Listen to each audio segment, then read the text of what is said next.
여러분, 안녕하세요. 오늘 우리가 함께 파헤쳐 볼 내용은 바로 주요 금융시장 트렌드입니다. 쉽게 말해서 지금 우리 눈앞에서 엄청나게 거대한 도미노가 쓰러지고 있다고 생각하시면 되거든요. 저기 지구 반대편에서 일어난 거시경제의 큰 변화가 어떻게 돌고 돌아서 결국 우리 지갑 사정에까지 쾅 하고 타격을 주는지 그 아찔한 연쇄 반응을 오늘 쫙 한번 추적해 보겠습니다. 자, 그럼 본격적으로 한번 들어가 볼까요? 6만 5천. 이게 무슨 숫자일까요? 맞습니다. 최근 일본의 니케이 지수가 사상 최초로 6만 5천 선을 뚫어버리는 진짜 역사적인 순간을 맞이했죠. 대만 증시도 덩달아 사상 최고치를 경신했고요. 아니, 도대체 이 폭발적인 시장의 에너지는 어디서 튀어나온 걸까요? 자, 그리고 여기 900이라는 숫자도 있습니다. 방금 말씀드린 주식시장의 6만 5천이라는 숫자랑 반도체 기술의 한계를 상징하는 이 900이라는 숫자, 얼핏 보면 전혀 상관없어 보이잖아요. 그런데 이 둘이 아주 기가 막히게 연결되어 있다는 사실 아셨나요? 오늘 그 비밀을 푸는 게 바로 핵심 포인트입니다. 이 엄청난 상승장의 뚜껑을 확 열어젖힌 촉매제는 크게 두 가지로 볼 수 있습니다. 첫 번째는 다들 아시다시피 끝을 모르고 달리는 AI 반도체 투자 열풍이고요. 두 번째는 지정학적 리스크가 좀 완화됐다는 겁니다. 특히 트럼프 행정부 주도로 미국과 이란 간의 평화협상 기대감이 시장에 싹 퍼졌거든요. 어떤 정치적인 입장을 다 떠나서 딴 팩트만 놓고 보자면 이런 종전에 대한 기대감이 그동안 꾹꾹 눌려있던 투자 심리를 확 자극해버린 거죠. 그 결과 니케이 지수를 65,188.15라는 역사적 고점까지 미친 듯이 끌어올리게 된 겁니다. 자, 그럼 이제 시선을 기술 쪽으로 한번 쓱 돌려볼까요? 삼성전자가 해냈습니다. 세계 최초로 900단급 V낸드 시제품 구현에 성공한 건데요. 이게 얼마나 대단한 거냐면 아파트 900층을 그 먼지보다 작은 칩 하나에 겹겹이 쌓아 올렸다고 한번 상상해 보세요. 진짜 말도 안 되는 기술력이죠. 이건 앞으로 데이터 센터용 초고용량 SSD 시장의 판도를 완전히 뒤집어 버릴 정말 거대한 마일스톤입니다. 그리고 이 기술이 왜 그렇게 혁신적인지를 기가 막히게 보여주는 포인트가 있습니다.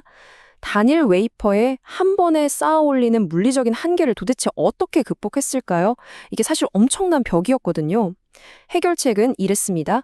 먼저 450단짜리 웨이퍼 두 개를 따로따로 만든 다음에 셀 멀티본딩이라는 아주 획기적인 기술로 이 둘을 완벽하게 하나로 착 붙여버린 거죠. 데이터를 마치 마철루처럼 쭉쭉 뻗어올리는 이 엄청난 도약 덕분에 바짝 추격해오던 중국의 YMTC 같은 경쟁자들을 저 멀리 따돌려 버렸고요. 드디어 꿈의 첨단 시대를 향한 쾌속 질주를 시작한 겁니다. 근데 여기서 이런 생각 드실 거예요. 아니, 그런 반도체 초격자 기술이 우리 동네 집값이랑 도대체 뭔 상관인데? 상관이 엄청나게 있습니다. 이런 대기업의 눈부신 반도체 성공은요, 바로 어마어마한 성과급에 대한 기대감으로 직결되거든요. 그리고 이 빵빵한 기대감이 즉각적으로 어디로 향하느냐? 바로 대한민국 경기 남부, 특히 동탄이나 수지 일대의 부동산 가격을 아주 뜨겁게 달구는 불쏘시개 역할을 하고 있는 거죠. 글로벌 기업의 거대한 기술혁 신이 결국 내 옆 동네 집값 폭등으로 꽂혀버리는 이 미시적인 연쇄 반응? 진짜 흥미롭지 않나요? 하지만 지금 시장이 마냥 축제 분위기인 건 절대 아닙니다. 분위기를 좀 무겁게 바꿔서 숫자 19를 한번 볼까요? 이 숫자는요, 지금 우리 거시경제 밑바닥에 아주 짙게 깔려있는 어두운 그림자를 의미합니다. 미국 국채금리가 무려 19년 만에 최고치를 쾅 찍어버렸다는 사실이죠. 겉보기엔 화려하게 날아오르는 것 같지만 그 발밑에는 언제 깨질지 모르는 살얼음판 같은 리스크가 입을 벌리고 있는 겁니다.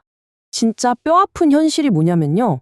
그 똑똑하다는 수많은 기관 투자자들이 이제 금리가 무조건 떨어질 거다 라고 아주 굳게 믿고 장기채 ETF에 그야말로 어마어마한 자금을 쏟아 부었거든요.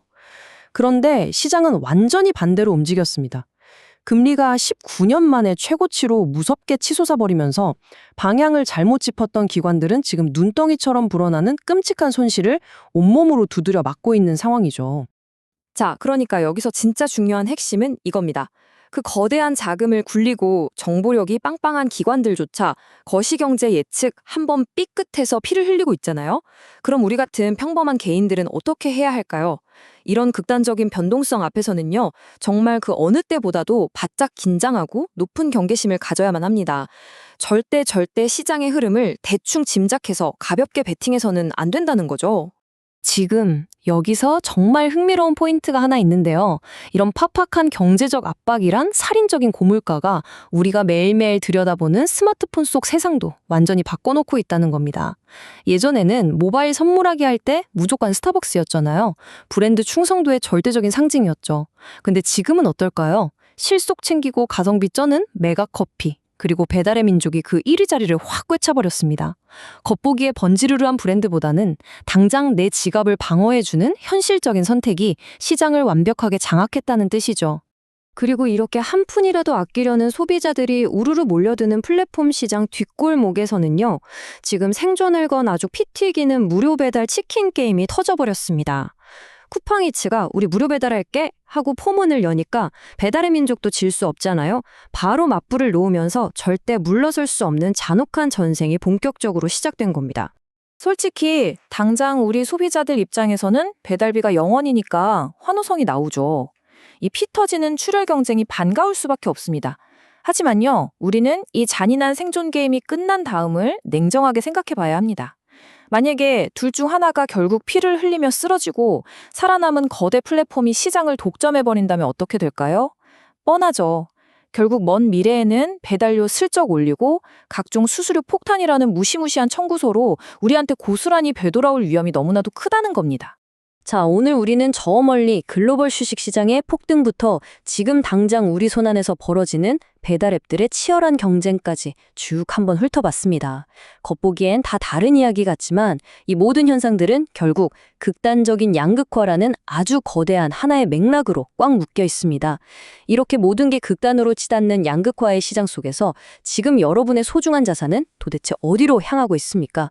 당장 눈에 보이는 화려한 유행에 휩쓸리기보다는요, 기술의 진짜 가치가 어디 있는지, 그리고 돈의 정직한 흐름이 어디로 흘러가는지를 날카롭게 꿰뚫어 보셔야 할 때입니다.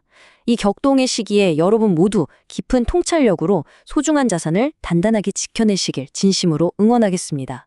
저는 다음 시간에도 머리가 뻥 뚫리는 흥미로운 내용으로 다시 찾아오겠습니다. 오늘 끝까지 함께 해주셔서 정말 감사합니다.